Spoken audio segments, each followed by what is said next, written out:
Citation. Marie-Thérèse Charlotte est la plus malheureuse personne du monde. Elle ne peut obtenir de savoir des nouvelles de sa mère, pas même d'être réunie à elle.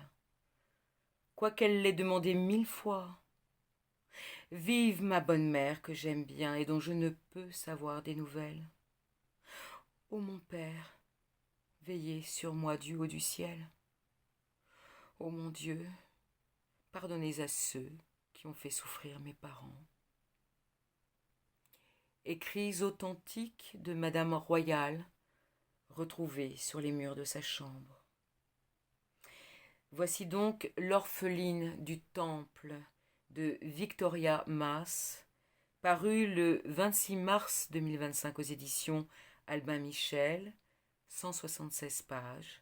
La chronique date du 19 mai 2025, rédigée sur Évanance littéraire, la page Facebook et le site internet. Un roman épistolaire touché par la grâce, peut-être de par sa brièveté, où les personnages passent comme des silhouettes, des ombres, dans le brouillard du temps. Tout ce qui est éphémère est d'une beauté précieuse que l'on chérit, conscient de la mortalité, de la finitude de toute chose.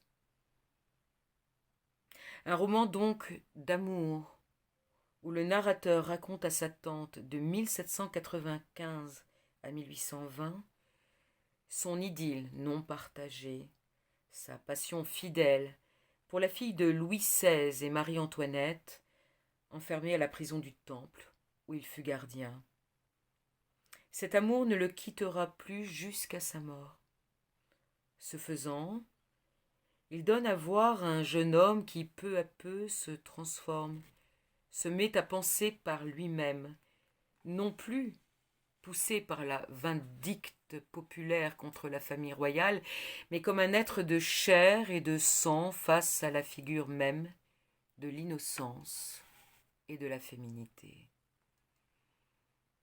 Plus les mois passent, plus les exécutions et morts se multiplient, plus un silence insoutenable entoure Marie-Thérèse, ignorante du sort de son frère, de sa tante.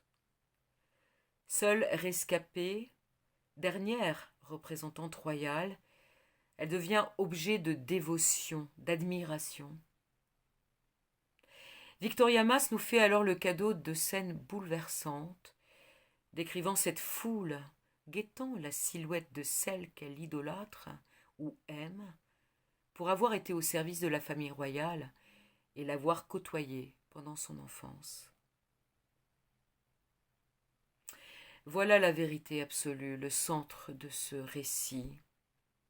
En regardant la prisonnière comme tout être humain, en connaissant ou imaginant son enfance, ses liens affectueux avec ses parents, son frère, en la voyant tous les jours dans ce lieu lugubre, victime des méfaits des gardiens, Joseph Herbelin ne peut plus la considérer comme un symbole à abattre, mais bien comme une adolescente, puis une jeune fille aimable, courageuse et fragile, qu'il voudrait protéger. Évidemment, cela n'est que chimère, et l'histoire les séparera.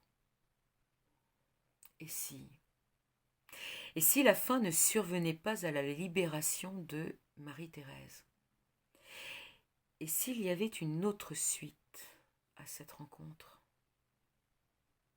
Magnifique ouvrage à mettre entre toutes les mains des plus jeunes aussi. Alors que l'on nous abreuve de tous les mots en isme afin de nous pousser à épouser des causes politiques plus ou moins nauséabondes, menant toujours à la violence, regarder l'autre, vraiment le découvrir dans toute son humanité, comme un autre nous-mêmes pourrait mener à une société plus pacifique, plus raisonnable, plus égalitaire. Utopie ou réalité? Merci infiniment, Victoria Mass.